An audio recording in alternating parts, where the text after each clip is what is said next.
Beloved chosen one, I am Michael, and before you settle in, I need to tell you something different about today's message. Somewhere in what I am about to share, there are 3 sentences that I have watched genuinely change how people see their entire lives, not just their day, their entire life. I am not going to tell you where they are. You will simply have to listen closely enough to catch them yourself, because most people miss all 3 the first time through. Stay with me, beloved chosen one, because this one is worth your full attention. I want to start with something you already know, but rarely say out loud. You have been performing wellness for everyone around you, telling people you are fine, smiling through conversations while carrying something heavy underneath.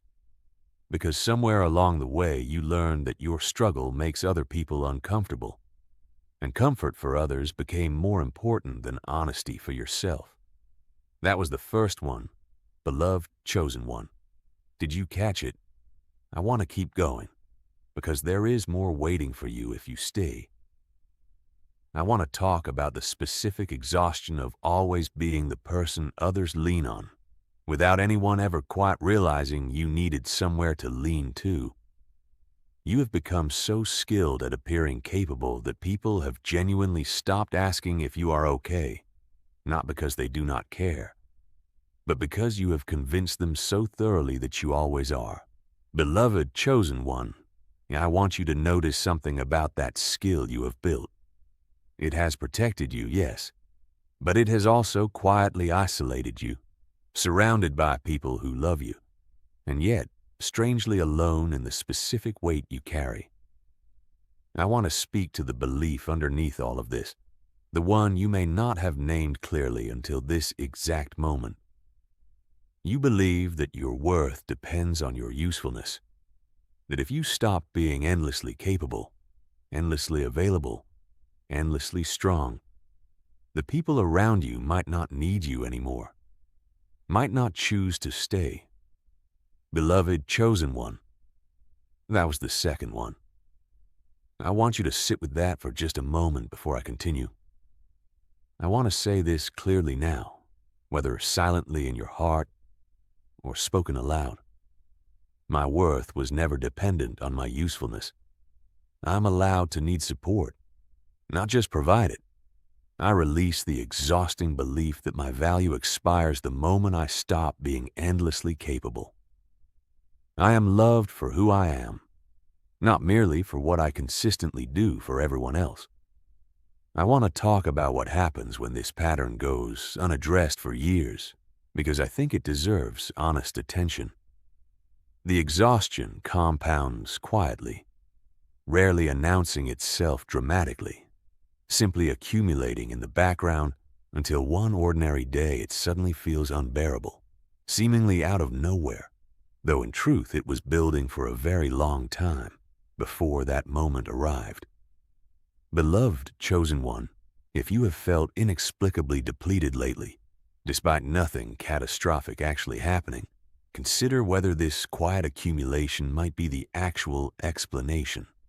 I want to speak to the fear of finally being honest about your struggle, the fear that people will see you differently, think less of you, worry about you in ways that feel uncomfortable to receive after so many years of being the one who reassures everyone else instead. Beloved chosen one, I want you to consider something. The people who truly love you do not love you because you never struggle. They love you because of who you are underneath the struggle. And hiding that struggle from them denies them the chance to actually know and support the real you, rather than the carefully maintained version you have been presenting instead. I want to talk about the third sentence now.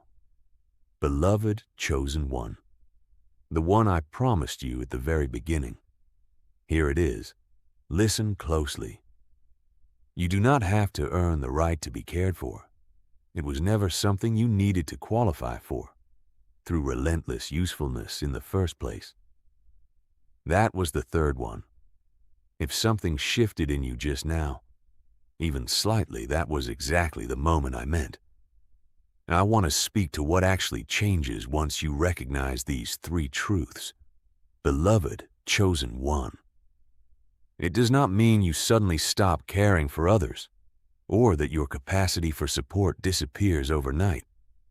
It means you begin allowing that same care to flow back toward you as well, instead of operating as a one-directional river that only ever moves outward, eventually running dry from the constant outflow, with nothing returning to replenish it. If this message has reached you at exactly the right time today, comment the words, "I caught all three," so I know how many of you stayed close enough to hear them, and so others who need this same reminder can find it as well. I also want to speak to the specific relationships in your life that might shift once you begin allowing yourself to be cared for, rather than only providing care. Beloved chosen one, some relationships will rise beautifully to meet this new honesty, grateful for the chance to finally reciprocate what you have given so freely for so long. Others may struggle initially, having grown comfortable with the previous dynamic, and that adjustment period does not mean you were wrong to change. It simply means change takes time to settle into new patterns. Before I leave you today, I want you to think of one person you could be honest with this week. Just one. Someone you could tell the truth to instead of your usual reassuring performance. Reach out to them today, beloved chosen one, and let them see the real weight you have been quietly carrying. I also want to speak to those of you who tried this before, who once opened up honestly and did not receive the response you hoped for, met instead with discomfort, dismissal, or simply an inability from the other person to hold what you shared. Beloved chosen one, I understand why that experience made honesty feel dangerous afterward, teaching you to retreat back into the safer performance of endless capability. But I want you to consider that one person's inability to receive your honesty does not mean honesty itself was the mistake. It may simply mean you shared it with someone who wasn't yet equipped to hold it well, and that the right person, capable of receiving your truth with the care it deserves, may still be waiting to be found. I want to speak as well to the specific pattern this creates over time. Beloved chosen one, a slow narrowing of who you allow close enough to see the real weight you carry. After enough disappointing responses, it becomes tempting to simply stop trying altogether, deciding it is safer to remain the reliable, unaffected version of yourself permanently, rather than risk another moment of vulnerability, meeting silence, or discomfort instead of genuine care.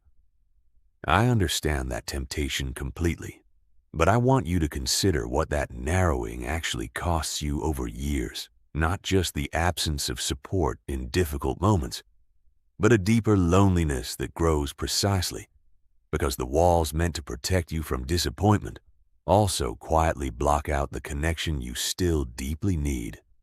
I want to remind you as well that beginning to receive care does not require a dramatic announcement or a complete transformation overnight. It can start small, beloved chosen one, admitting you are tired instead of automatically saying you are fine, accepting help when it is offered instead of reflexively declining it, allowing someone to simply sit with you in difficulty without needing you to immediately reassure them that you are handling it well. These small shifts, practiced consistently, slowly retrain both you and the people around you toward a healthier, more mutual way of caring for one another. Beloved chosen one, you are allowed to need care. You are allowed to be tired.